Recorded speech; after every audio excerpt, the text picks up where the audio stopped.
Circuit 42 would like to thank Pop Culture Paradise, Toy Anxiety, the Spawn Point Gamers Lounge, and Dragon's Lair San Antonio. Good evening, ladies and gentlemen, geeks, geekettes, cousinettes, and everything in between.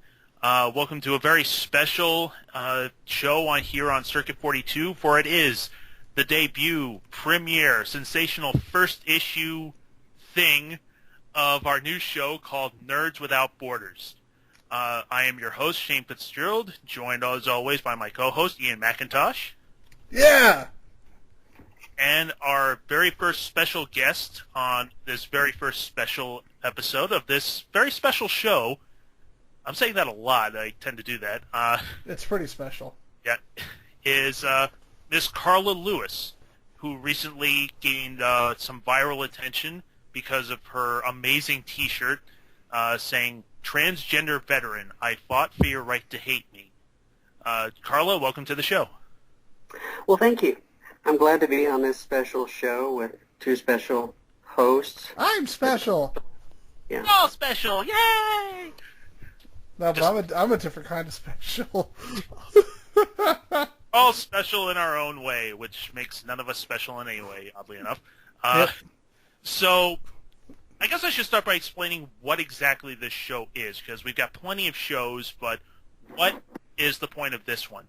Well, quite frankly, I've noticed, especially recently, that it is entirely way too easy and frighteningly socially acceptable for people to get their hate on lately. I've started referring to it as master hating. It's just, people seem to get an odd amount of pleasure out of being angry and hateful about the stupidest things. And I'm thinking to myself, I don't want to be this person, and I don't want this to be the social norm. I want some positivity out there, or at least a balance. So what can I do to make that happen? And it occurred to me, I'm always calling myself a student of all things geek. What exactly does that mean in relation to everyone else? So I started thinking about it, and I realized, why don't I try getting people of all different races, creeds, colors, sexualities, what have you, get them all together under a common banner of liking nerdy shit. So that's essentially what we're doing today, and I feel like we've got a really good guest to start that off, because yes, Carla has gotten a lot of attention for being transgender, but in speaking with her, I've actually learned that she is one of my favorite nerds of all time. This woman is amazing, and I'm just going to give her an opportunity to speak and basically tell her a little bit about what she's about. Oh, geez. What am I about? Basically, just going to work every day and hoping that the weekend comes as soon as possible. But, one of my passions is cosplay. Our one big vacation a year is Dragon Con. I'm a software developer. I love to read comics, although I didn't buy my first comic until 3 years ago. And the one cosplay that I do, or that I like the most, is Power Girl. And the reason that I do that is I did an online poll and my friends suggested it. That is really cool, and I can honestly see that when you're in the costume. I can honestly see that character in just everything about you. Even being, even with your background in software, because Karen Starr, or Kara Zor-El, did own her own software company. Yes. Yeah, which is... But not the Atlantean version. No, that's a whole bunch of weird that we can get into or not get into, but I kind of want to talk a little bit about the thing that made you internet famous, which is this transgender veteran T-shirt, because you were nice enough to send us some reference materials about your struggles and your development as a transgender person and for things that you've done for your community. So your story is actually both tragic and impressive, because not only are you a veteran, you were involved in Air Force Space Command. Yes. Specifically, NORAD. Yeah, that blows my mind. We're talking to someone who worked for NORAD, ladies and gentlemen. Dude, I'm kind of geeking out right now because first off, I wanted to just interrupt real quick to say thank you because my father was also in the military, and I know just the amount of just the amount of personal sacrifice that you put into any work like that, and I just want to thank you before we continue. I appreciate that. Yeah. It was weird how I ended up at NORAD. And again, this isn't NORAD proper inside Cheyenne Mountain. This is NORAD's stepsister. It's a mobile truck built by IBM that was stationed out in the desert in Alamogordo, New Mexico. So it was basically a miniature version. But when I graduated Space System Schools, I was offered my choice of duty assignments because I had made the highest grade in the class. And they were starting this new project that was going to be based out of Buckley Air National Guard Base in Aurora, Colorado. It was called GPS. That sounded kind of boring to me. We already had 4 satellites up, and they were going to put 12 more up. And I traded with somebody to go to Alamogordo because I knew that at the back gate of Alamogordo in the 70s there was a report of a UFO. And I thought the chances that I would see an extraterrestrial were far better if I went there than if I stayed in Denver. That is very cool. Now, actually, I remember specifically geeking out when you told me what your initial inspiration was for your career choices. So, would you mind enlightening everyone else? Sure. So in, I think it was 81, 82, I saw the movie War Games. And I was completely blown away, just like many people my age. And it was just a few months later, my parents took me on vacation to Florida, where we stayed with some relatives. And they were kind of wealthy, and they had a computer. At the time, it was a really nice computer. It was called a Timex Sinclair. Not many people have heard of it. It's about the size of a paperback novel. You hook it up to a cassette recorder to record your programs that you write, and you view the code on a television. Well, over the weekend, I read the manual, and I wrote a small little single-player shooting game. And I showed my parents before we left, and they were so impressed that Christmas, even though I don't think they could afford it, they found some way to buy me an Atari 400 with a developer kit and an assembly language cartridge. That is awesome. Basically, your career in computers started with game design. Yeah. Now, regarding game design, have you ever considered continuing to pursue that, or have you done that? You kind of pursuing? While I was in high school, I wrote a few games for my friends, but it never went anywhere from there. In a sad twist of fate, when I was looking at going to college, my father told me that I did not want to go into computer science because you never want to have a job doing what you love, or you'll be working all the time and you'll end up hating what you love. Well, it wasn't until 20 years later that I realized I had misheard him, and he had said to go into it because I love it and I would never work again a day in my life.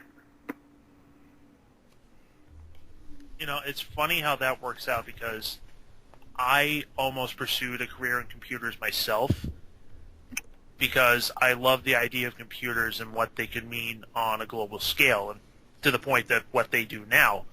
And I remember the exact moment. I was basically looking at a computer screen in a lab on the college campus, and I just kind of had an epiphany. This is not how I want to spend every day of my life, because it got to a point where I felt like, what am I really contributing? And if the answer that I immediately came up with was nothing. And that's what started me on the path that ultimately led me to the path that I'm on now, which is serving in the Canadian military. Oh. Well, one of the things that actually turned me off of computer science when I went to college was computer science class. So the idea of writing code, building it, compiling it, linking it, running it, having it crash, and then having to go back and start all over was really annoying to me. And it was a big shared system, a big VAX. And there were no graphics. It was all character-based. And I had come from an environment where I was writing graphic programs. And all of the languages that were available to me, Turbo C, Fortran, COBOL, these were all text-based. And I couldn't foresee me enjoying doing anything in the type of environment that they offered at that time. Yeah, that's essentially the same way that I felt at the time. And like, there are times when I consider like how my life could have been different, but the more I thought about it, the more I realized maybe it was just when I decided to start pursuing the career, but it basically felt like, okay, if I'm going to pursue a career in this, then I'm just going to keep going back to school over and over and over to update my skill set. So it's going to spend more time learning about my job than actually doing my job. That sounds like when I almost did IT, and then I realized that was a terrible idea because military IT is like, let's not just give them the information. Let's put it in a big database and do them one at a time. And I was like, yeah, we're not helping people anymore. Bye. And that's But when I went into the service, I had requested computer science, or a job in computer programming. And they told me that the Air Force did not have programming jobs for enlistment soldiers, that they actually had government contractors that do everything. So they put me in electronics.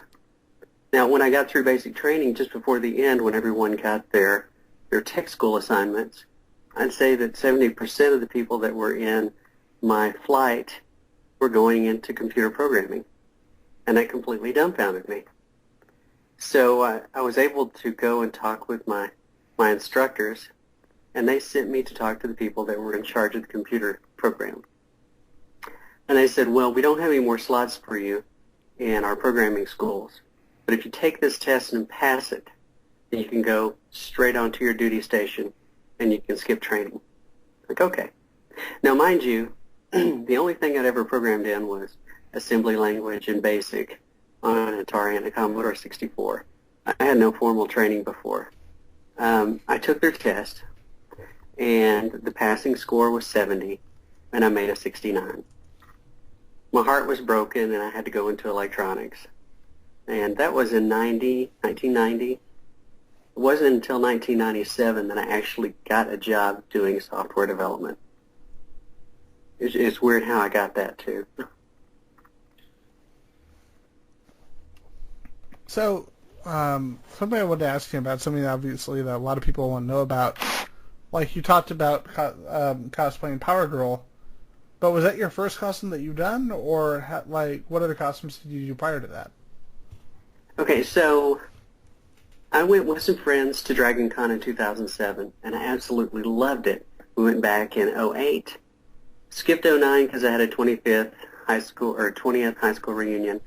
But in 2010, I told my wife, Jamie, I said, I want to go in costume. Those people look like they're having so much fun. Well, that year, Barbara Eden from I Dream of Jeannie was going to be the Grand Marshal of the parade. And Jamie was a big fan of Barbara Eden. And I said, okay, well, let's do some Jeannie costumes. So I created Jeannie, and Jamie created her evil sister, Jeannie. And that was our costumes the first time. And the experience completely blew us away.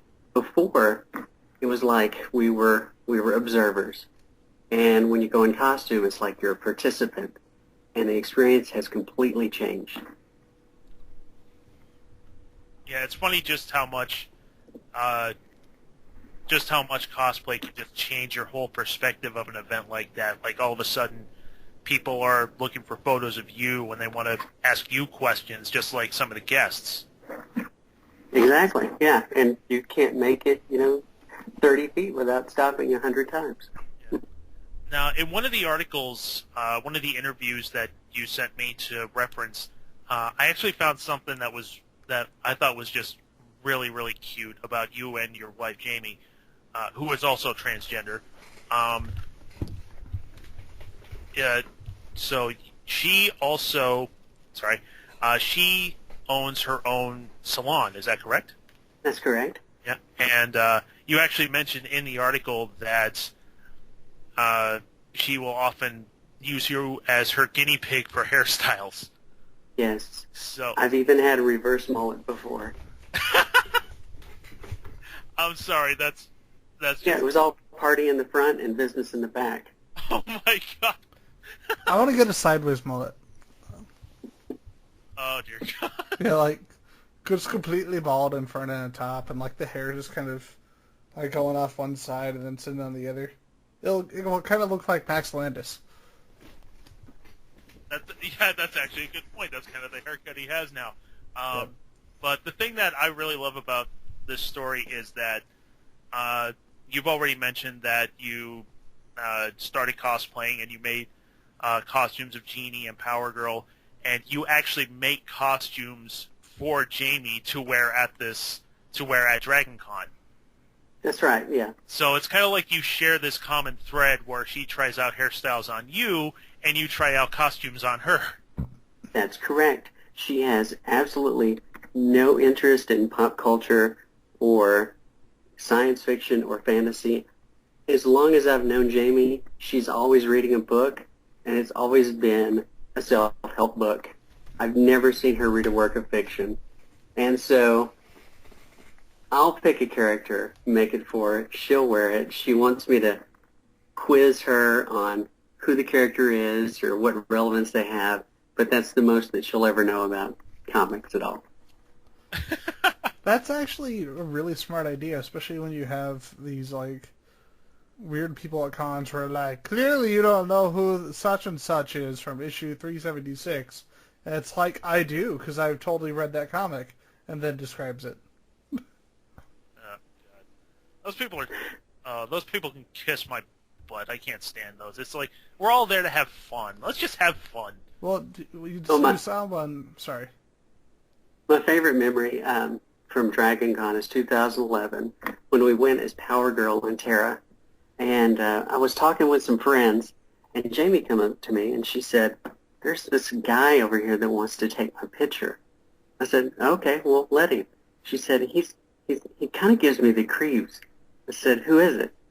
He's bald and he's wearing this tropical shirt, and he says that he created the character that I'm wearing. Like, I don't know who that is. So I went over there. Yeah, I said, well, here, you can take our picture now. And it was George Perez.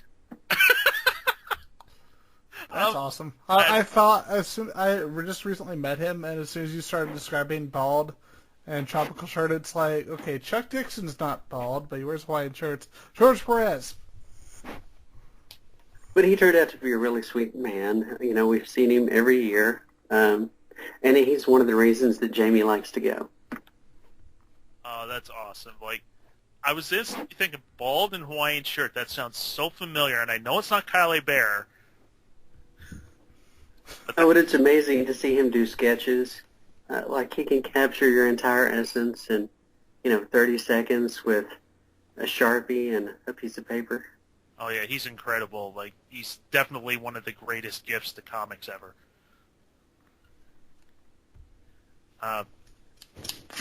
Now, getting into something that I'm a little bit more familiar with, going back to our Facebook conversations a while back, you mentioned to me that you weren't really up on gaming, but you do have one particular go-to game that I admit I am very jealous of. You've actually got a Galaga arcade cabinet. I do. My son went to a property that's owned by one of his friend's father, and they had an old barn, and in it was an old Galaga machine, and they told him that he could have it. So he took it home and he got it working, and he gave it to me Christmas 2 or 3 years ago. That is awesome. I'm speaking as someone who has over 500 games to my name. I am jealous of that one game that you have. And it's in free mode. Just lay it on. Just layer it on, why don't you? You know, and my father, pinball was out when my father was younger. He was never a video game person. But he came to visit a few months ago, and he pulled up a little stool, and he was sitting there playing it for hours. Wow. I remember how much I loved it when my mom wanted me to hook up the Nintendo so she could try to shoot the Duck Hunt dog. It's a beautiful moment between parent and child. Shooting the dog. Yes, it is. It's like Old Yeller, except with a video game. I'm a good person. You know, The last time I really played video games was on the Atari 400. It had great graphics back then. Pac-Man cartridge, Centipede cartridge. Do you remember Yar's Revenge? I do.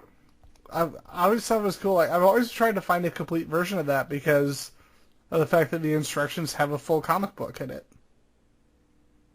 And I didn't know that until I watched that video a few months ago about them digging up the E.T. in the landfill, and it showed about the hidden stuff in Yar's Revenge. You're like, I played E.T. That game was fantastic. I don't know what they're talking about. Oh wow, it's funny, like that hole where the ET cartridges once were. People are talking about tossing in like games of Sonic Boom.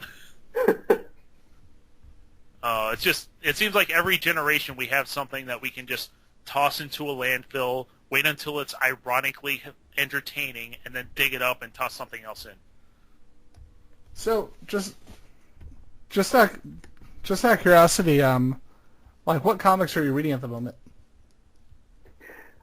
Honestly, I haven't bought a new comic in 18 months. I started a contract job, I'd say it was about 2 years ago, and I was working 6 days a week, and the comic store was 40 miles away, and I just fell out of going there every weekend. And then I got tired of collecting boxes of comics. So, well, I finished out the World's Finest series. I guess that was the last one that I bought. Yeah. Okay. And Because I had to see what happened to Power Girl. oh, of course. Now, you did mention your first comic before, but I'm not sure if you actually said what that comic was. Yeah, it was a Power Girl comic. I needed some reference material. Oh, okay, so you already knew you wanted to cosplay the character, you just wanted to know more about her. Yeah, and it was the same time that the new Captain Marvel was coming out, that the new Guardians of the Galaxy had been rebooted, and the new Birds of Prey. A whole bunch of DC comics had just come out. And I started collecting all of those to try to get in at the beginning so I could follow the story. And I'm curious, have you ever watched any of the newer superhero movies that have come out?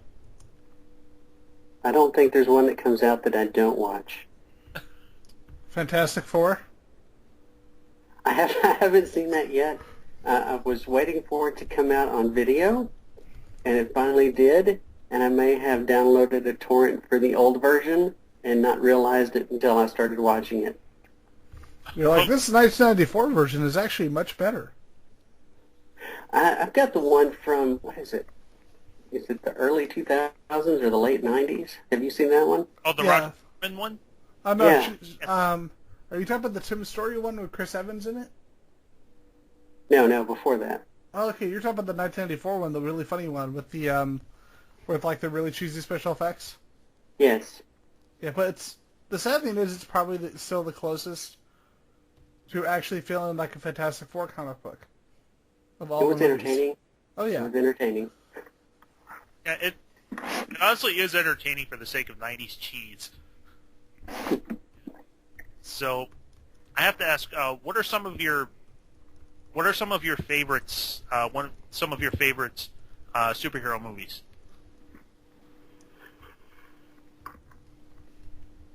Guardians of the Galaxy blew me away. Oh. I could watch that over and over and over. It was so entertaining. Now, many people didn't like Superman Returns. I actually like it, even though it was a little cheesy. It really did have that Christopher Reeves kind of feel back from the original Superman, at least I thought. I've watched Man of Steel several times. I like it. The second Incredible Hulk movie, I guess the one with Ed Norton, I like that a lot. Oh yeah, that's awesome. I love that version of the Incredible Hulk. And yeah, I think Guardians of the Galaxy surprised a lot of people. It took a whole different direction with it, which I've come to realize is what makes Marvel movies so good. They almost make the superhero genre a subgenre. Well, in the DC movies, they take themselves seriously, okay? In the Marvel movies, they don't take themselves seriously. There's always some tongue-in-cheek there. There's always some comic relief. It doesn't really seem to fit in the DC movies. Like I said, they're just too serious. But the Marvel, you get the seriousness and you get a laugh. Yeah, that's kind of been the Marvel appeal for a long time, and it feels like as we go along, like I said, it feels like Marvel is kind of turning the superhero genre into a subgenre because it seems like some of the more beloved movies, at least in recent years, have all felt like their specific genres. Like Captain America Winter Soldier felt like a spy movie, Guardians of the Galaxy felt like a space opera, and the most recent one, Ant-Man, felt like a heist movie. So I think that's kind of what's giving Marvel that fresh feel all the time. Yeah, that's a good description. Now, I don't like the Dark Knight movies because I can't stand to look at Christian Bale's teeth. Okay, I need an explanation. Yes, please. Go on. I mean, Okay, I know they're I've British seen Christian Bale in other movies, but in The Dark Knight, it's like he's wearing really bad flipper teeth or dentures that are too big for his mouth. And I can't stand him talking like this. Well, it's like that. What was it? The Simpsons, where Lisa gets braces. The big book of British smiles. Oh God. This is a whole new way to make fun of the Dark Knight movies. I love it. I can't talk because my teeth aren't good. I'm not the hero, got some knees. I'm the hero, got some deserves. Oh God. I should probably take out my retainer before I talk. Yes, you should. I'm not sure what I expected from this new show, but if I did expect anything, it would probably be this. Yes, you did expect that. Oh, wow. Now, I remember in interviews you've also mentioned that you're a big fan of science fiction and fantasy movies, along with the superhero movies. What are some of your favorites among those? Fantasy, it's got to be Lord of the Rings. And I just got the extended version, and I love it. As far as science fiction,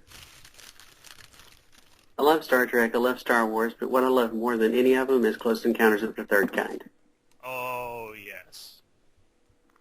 Because, as a kid, growing up in the South, in maybe an environment that wasn't real conducive to being who you wanted to be, dreaming that somebody would take you away like that really struck a nerve with me. The thing I loved about that movie is that, like people talk about, just iconic movies, and I think that movie was one of the ones that appealed to not only science fiction fans, but showed people who might be critical of science fiction just what you could do from a dramatic perspective. Get a lump in my throat every time I watch it. Yep. I'll never look at mashed potatoes the same. Have you ever seen the Blu-ray? I have the Blu-ray, yes. the thing that really got me, like, it looked great, but the sound. Like, when he was in the car, I use that, like, whenever my friends want to hear my system, that's the scene I use, that movie. And I let them hear the scene where he's in the car. Where he's in front of the railroad tracks? Yep. I can see that. Yeah, because first time I played it, not only does it seem really, just really intense, but it, like, shook. Like, I had to turn it down because it actually started shaking the floor in my house. Because I didn't realize, it was like one of the first Blu-rays I got. I didn't realize how much of an effect it had on the sound.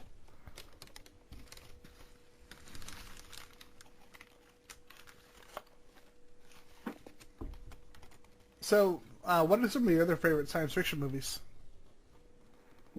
Battle of the Planets, starring John Boy Walton.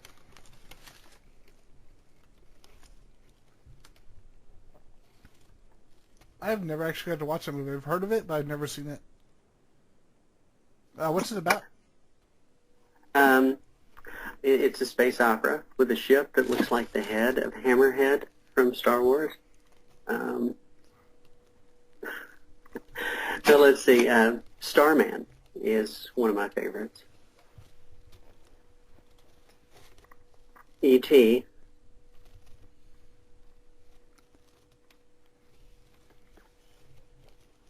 I'm glad you mentioned Starman because that's one of my favorite movies that nobody talks about anymore.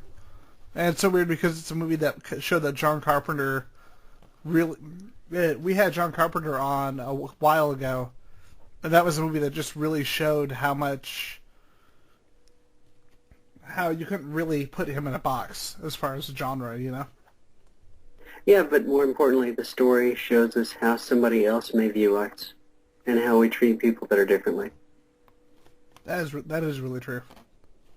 But is there Shane? Did you have any questions? Yeah. Sorry, my internet hiccuped for a second, so I don't. I was like, where's Shane? Yeah, that was weird. I don't know what happened, but I think we're good now. Basically, I did just want to talk a little bit about. Like we've been talking, like I said, we've been talking a lot about Carla's nerdy side, but I do think it is important to talk a little bit about her story as a transgender person because it really, like, the one thing that ties in really with the shirt that made her go viral is like just what happened to her military career, which really is tragic and hopefully is something that has, if it hasn't already been addressed, then it will be. Well, for me, it was unexpected, and I'm talking about the discharge. So I did enlist in the delayed enlistment program back in 1989, and I shipped out in June of 1990, and my field was going to be electronics. When you get to basic training, you get to select from the top 40 jobs that you would want to have. It's called your dream sheet. And my top two, one was an AWACS technician that's working on one of those planes that flies around for 6 months at a time and does surveillance. And the other was working for Space Command. And I got my number one pick, Space Command. So when I went to Space Systems School, which was 38 weeks of intensive electronics training, I really did the best that I could. And so much so that when I graduated, I received an award from the base commander for having the highest GPA of any student that had ever come through the program. That's why I got my pick of assignment. I really like it, and I took to it really well. In our final exam, we did an on-hands test in what's called a Mark III weather station. It was like a little trailer with a control center inside, which contained encryption equipment, satellite imaging equipment. It would print out images like an X-ray machine did, but this would be of weather patterns and other things. And then another unit, which contained a huge radar dish that communicated with a satellite in orbit and also did surface radar. So your final exam was you're given 3 hours to solve a problem in this weather station. The instructor would go in, he would create a fault. You'd have 3 hours to find it and repair it. I did it in 10 minutes. My instructor had taken a fine filament wire and he had wrapped it around the bias of one of the transistors so that you couldn't see it, and he created a short. I found it. I set the record. That was great. So when I went to my duty station in Alamogordo, New Mexico, I'd say my unit was really excited to get me. I thought I did a really great job, and things went on as you would expect for about a month. Well, after about a month, we had to start filling out our paperwork for our top secret clearance. Now, the unit I was in was classified, so everywhere that you work on a base, people walking around with uniforms on, and they have an organizational patch that tells what unit you work in. The only thing that we were allowed to wear was our last name and our rank, because no one was allowed to know who we worked for. But of course, with the only top secret unit on the base, everybody knew where you worked. So yeah, it was highly classified, and it wasn't until just a couple of years ago that the unit was declassified and decommissioned. But so I had to fill out a background investigation form, and I submitted that, and it was, gosh, a week later I was in my commander's office wanting to know why they had found information that I had seen a counselor about gender identity issues. And mind you, I never had a diagnosis of gender identity issues before this.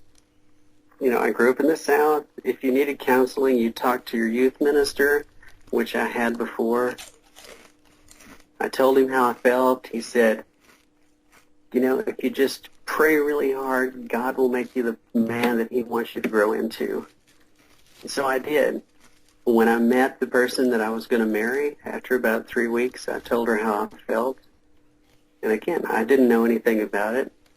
We decided that we would try really hard to make sure that I could be a great husband. I went to the libraries at my high school, the public libraries in my city, the libraries in my university, could never find anything about how I felt. I'd seen Jerry Springer before, and they'd have stories about some transvestite prostitute or something like that, but their story didn't really seem to match how I felt. So when I was in tech school, I did go see a counselor, and he too didn't seem real familiar, and he said that it would probably go away. So I didn't think anything of it.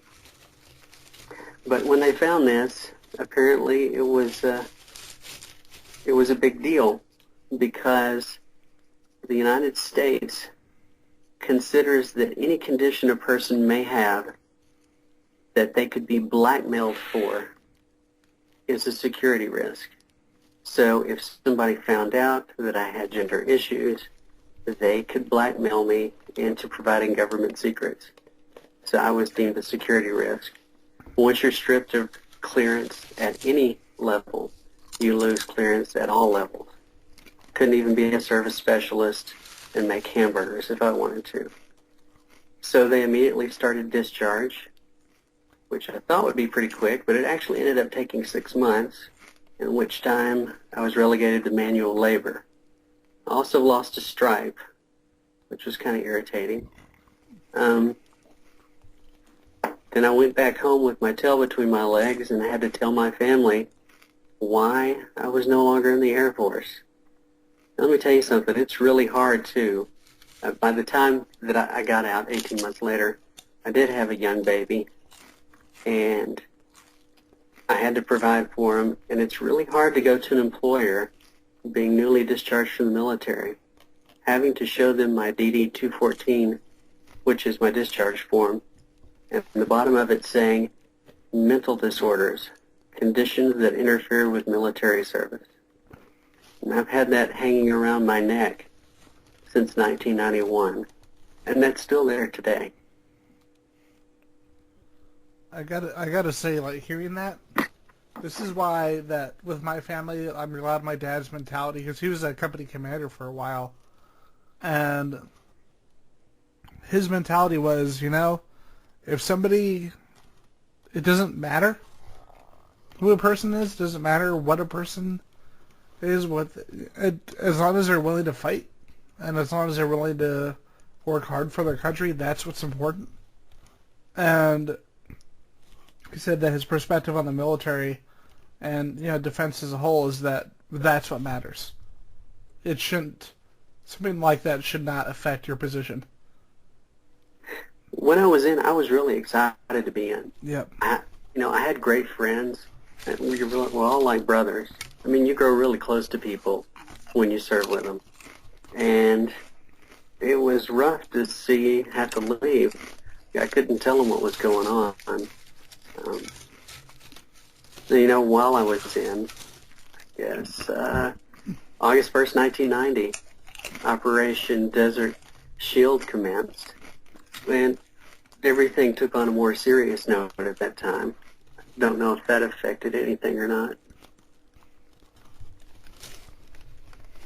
Yeah, hearing that whole story, that to me is a loss, because you sound like you have an extraordinary mind for problem solving and technical knowledge, and to lose that over something that the military considers a quote-unquote mental issue makes no sense to me whatsoever. What's funny is, to this day, the troubleshooting techniques that I was taught in electronics there in the Air Force, I use right now in my job.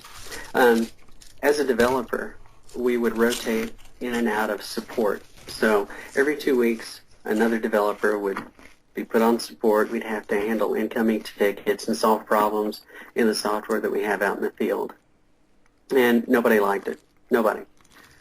But they figured that it was problematic to have to rotate people in every 2 weeks, because once you get the hang of solving certain problems, then you're off again, and you kind of lose that knack. So they opened up a new position, and they took volunteers. I volunteered. Nobody else wanted to do it. It was a challenge. I said, hey, I'll do that. And one of my strengths is my ability to rapidly troubleshoot, just based on using what I was taught in the Air Force.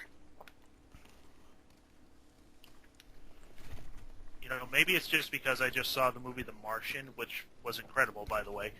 But if I were stuck in an impossible situation, yours is the kind of mind I would want to know is doing everything they can to get me out of it. Because you just seem like you've got like you just said, you've got a natural affinity for troubleshooting a problem. Yeah, and I look at things a certain way. Every problem has a solution, and you have to solve it with what's available. And you just have to plug in those different pieces and say, what about this, what about this, what about this? And you can find a solution. By the way, if you haven't seen The Martian yet, I highly recommend it. Oh, I loved it. I listened to the audiobook. Oh. It was irreverent, hilarious, and awesome. And then I saw the movie, and it was almost as good. Yeah, that's always the thing when you read the book or listen to the audiobook. You know that they're going to leave some stuff out for the sake of, well, I'm going to say brevity. Most movies are 2 to 3 hours these days, so. Yeah. Yeah, but I don't know. I was going to say, if you haven't seen it yet, it'll make a great doubleheader for Star Wars. Oh yeah, it's great, and that's the kind of critical thinking and logic skills that we need to be teaching to our youth right now. Absolutely. If there's anything to take away from this interview, I admit that when we started talking about your nerdy side, we kind of got really obsessed with that. But I feel like that's kind of a good thing, because I feel like it allows anyone listening to,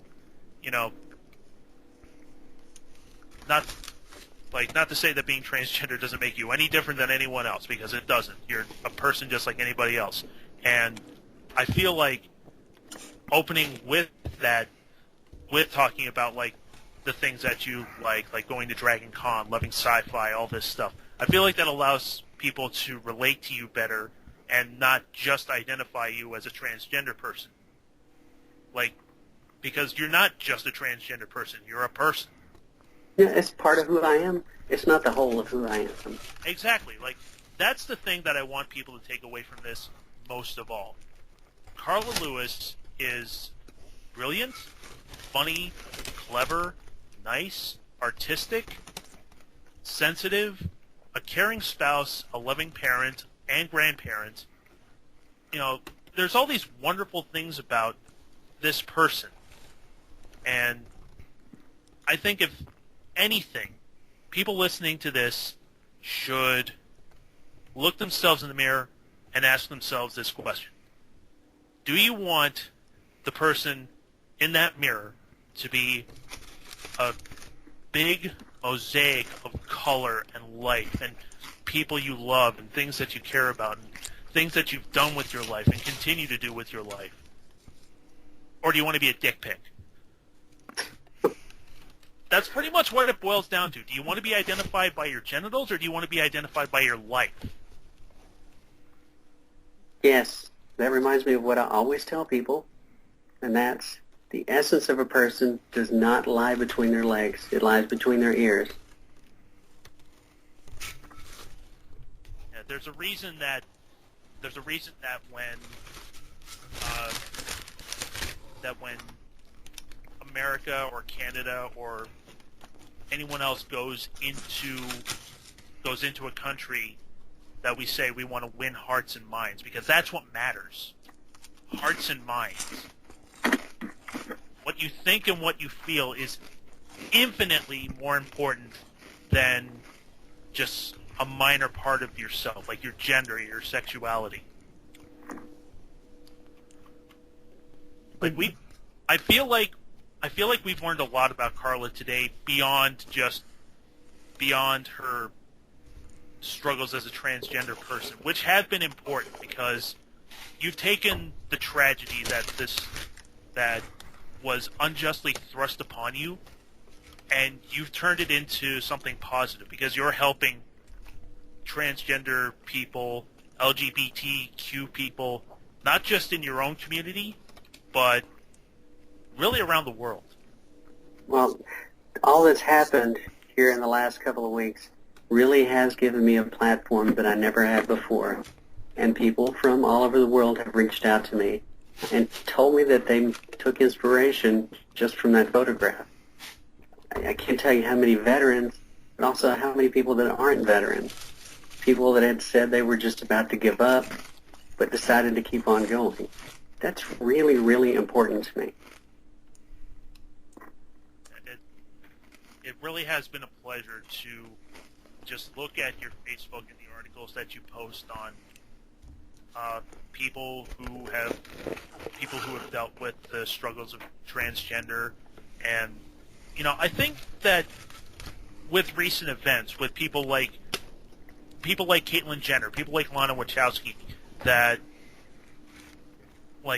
there's really been this mixed message that comes along with being transgender, that it's an attention grab, or it's some weird thing that celebrities do when they're not famous anymore. But that's not it at all. It's just, it's something that you just feel I believe the way you phrased it was, you felt like there was this wrongness about you. Not necessarily that you were in the wrong body, just that something wasn't quite right with the person that you were. Yeah, I just imagine that if I could have been my true self all those years ago, how much more I could have made a difference in this world. Yeah, and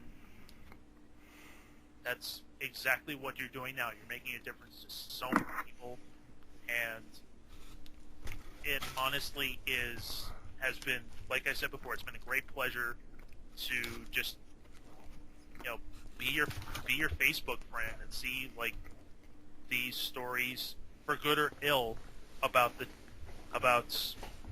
transgenders and the struggle that they go through and the successes that they've been having lately. And actually, that is something I wanted to ask. Do you feel like the situation has improved or changed? See, that's really a mixed bag, because before, and I'm going to say in just recent years past, we're still a novelty in the news. But now that most legislative efforts have been lost to keep equality from gay and lesbian people, the next best target is transgender people. And we've seen a dramatic rise in violence and murder against transgender people just this year. After what's somewhat of like a 7 to 5 year decline in the number of murders per year, it has shot up exponentially this year. I think we're up to 250 or so transgender men and women murdered this year around the world. And on November the 20th, which is Friday, is when we have our annual Transgender Day of Remembrance. And we actually memorialize every single individual that was killed because of anti-trans violence from November 20th to November 20th. So now that we're the target of more political bile, now that there's more pulpits that are decrying our abnormalities, more people view us as not human. More people feel that it's okay to commit violence against us. More people feel that it's okay to do harm to something that is not a human being. And so, while the visibility is increasing, while it seems like there's more media attention, it's going hand in hand with a bunch of negative stuff as well. I feel like I should apologize for the way I phrased the question, but it is something that, of course, does need to be addressed on all levels, both in the media and in the government, because this idea that transgender people aren't human is insanity. Literally insanity. Like, what kind of reasoning is that? I think if I had to put a quote to it, it would definitely be Jeff Daniels in the newsroom saying, how many different kinds of disgusting do you have to be? Because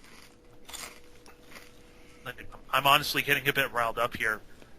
Like, you're a person, every transgender that has dealt with all of the things that you just described, all of the violence, they're all people.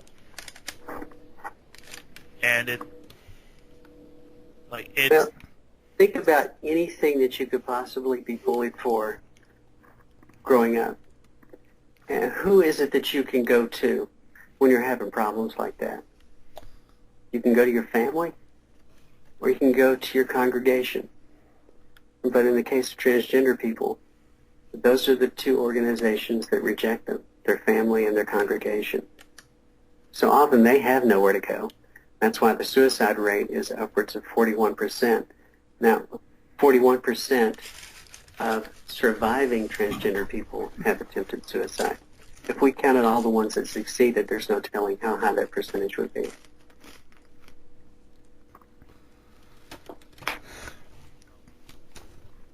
You know, the only thing I can think of hearing this is my mentality just as a whole, especially after hearing this, is that if you don't have humanity for others, then you're not human at that point. You're the only one. Someone who doesn't have humanity for other people is the only one who's not human. And not to get too morbid, but when we memorialize the victims over the past year, we also note how they died. And without fail, it's the most gruesome ways that you can kill somebody that you wouldn't even do to a stray animal. Beheading, bludgeoning, stabbing, immolating, dismembering. Most people couldn't even do that to an insect.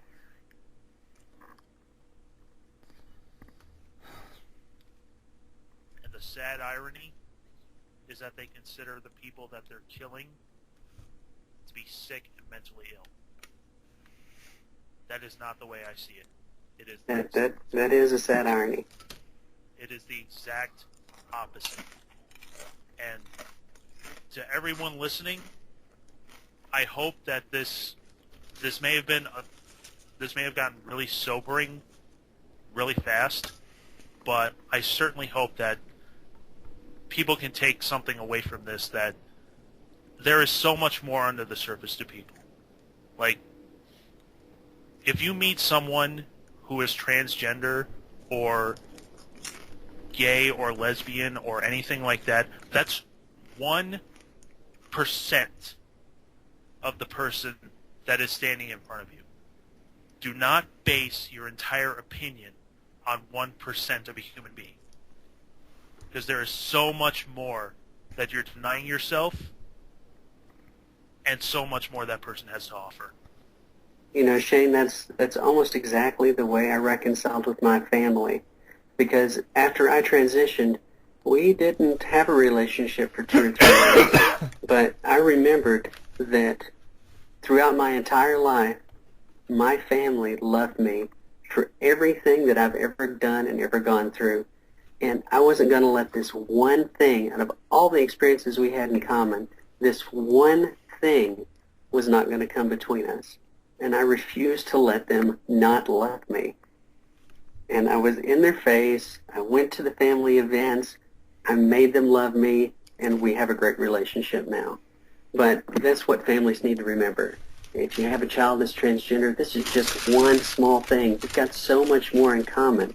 You know, you have a basis of your relationship that's based on much more than this. You don't just throw that away because there's one characteristic you don't like. There's really no better way to say it. So, everyone is a work of art.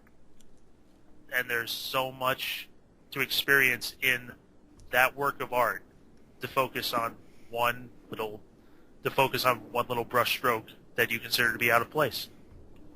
Because for example, I'm a Picasso. make it exactly. Sorry, I had to make somebody laugh. I'm a bit of a Salvador Dali myself. I tend to melt, but Nice, you have a big mustache. actually, a friend of mine just said that I look like. A friend of mine on Facebook just said that I actually look like Harvey Dent from the Batman cartoons. So. I was going to say the same thing. Oh my god! Oh wow! It's official. That's my next cosplay. That's all there is to it. I forgot. Wasn't it like a really odd, I know it was somebody big who did the voice of Harvey Dent, but I can't remember exactly who it was. Now I'll look that up. Damn it! You guys know I get easily distracted. Stop doing things in my brain. Okay, let me ask you 2 questions, okay? Show me donut shops around Oh, here. Is Luke Skywalker going to be What about crepes? embracing the dark side of the Force in The Force What Awakens? is the most important meal of the day? Breakfast is the most important meal of the day. Of course. I honestly, I'm like a lot of people. I believe that he is Kylo Ren. As the Ford employee, Yeah, that I was- get to give my friends That was an special interesting deal. picture that friends he and neighbors put up pricing. You with don't just have to holding a sign negotiate. that It's says, hassle "I am free. not It's an Kylo inside Ren. deal. Stop Now for asking or everyone. I'll force Now choke you you." What? And There's a message there. I was gonna say that's an interesting choice of words. Yeah. But so, real quick, just to bring it back to geek a little bit before we bring the show to a close. Have any of you read Heir to the Empire? No. I have not. Well, something that I've always theorized and that they kind of confirmed was that Luke was kind of right on the edge of going to the dark side in Return of the Jedi. Because remember the scene with the when they're going to Jabba's palace and the two guards come after him, and he starts to push them. He's not pushing them. He is using force choke on them. Wow, okay. Yeah, because if you look at them, there's no... like, they're grabbing at their necks. Like, it's a quick little scene. And then in Heir to the Empire, he's about to get killed by all these guards, and he has a moment of panic. He realizes he has no way to stop them, and he does a saber throw and kills all of them. And that's a Sith tactic. Yeah, okay. Wow. Yeah. So there I think he did turn. I think he did turn when he struck at the Emperor. Yeah. In Return of the Jedi. That's a good point, because if you think about it, he's kind of leaning that way throughout the entire movie. Because remember, when we first see him in Return of the Jedi, he walks into Jabba's palace, and he basically force chokes two Gamoran guards. Yeah, that's what I was saying just now. Yeah, he's like teetering back and forth. So who's to say that after it's all said and done, he didn't turn to the dark side? And who else would have had more access to get the helmet off the funeral pyre? That's a good point, too. That's one of the things. Like, I was kind of disappointed that they were ignoring the books, because if you ever get the chance, read the Thrawn trilogy. Because first off, they are the best Star Wars novels ever written. They're by Timothy Zahn. And they are literally a trilogy that immediately follows up on Return of the Jedi. And a lot of people were hoping it would be the basis for the books until they said that they were going to ignore any of the extended universe stuff for the movies. That was going to be legend, right? Not canon? Yeah, they were going to treat it as legends, but it's literally a follow-up trilogy to the movies. Which is disappointing because... me too. I just wish we could, see Mara Jade. Because it's curious, why has Luke been in none of the promotional posters? Or is he? Yeah, it's weird. It's like that one trailer, but he really just did a voiceover and maybe kinda sorta was in that one shot with R2. But even that's debatable because it was basically just a guy with a cyborg hand. So guys, do you want to know who the voice of Harvey Dent was in Batman the Animated Series? Okay. You're going to be surprised. It was Richard Mole from Night Court. Bull? Yeah. Bullshit. Okay. I was wondering what kind of voice acting legacy I would have to live up to when I actually cosplay this. And I'm not gonna lie, I feel intimidated. He was also in But I'm a Cheerleader. He was in Cow and Chicken. He was Sumo Cow. And if you ever watched the Spider-Man series from the 90s, he was Scorpion. Okay, that one makes sense. Yeah. Yep. But yeah, he does a ton of voice acting. Well, He was in Dementor in the greatest movie of all time, Jingle All the Way. Oh, yes, that's right. Oh, my God. So Richard Mole may have just become my hero. I think we need to get in touch with Mr. Mole. Carla, quick, Yes. help us harass Richard Mole.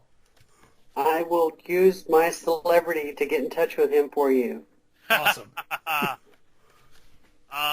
The plan is working already.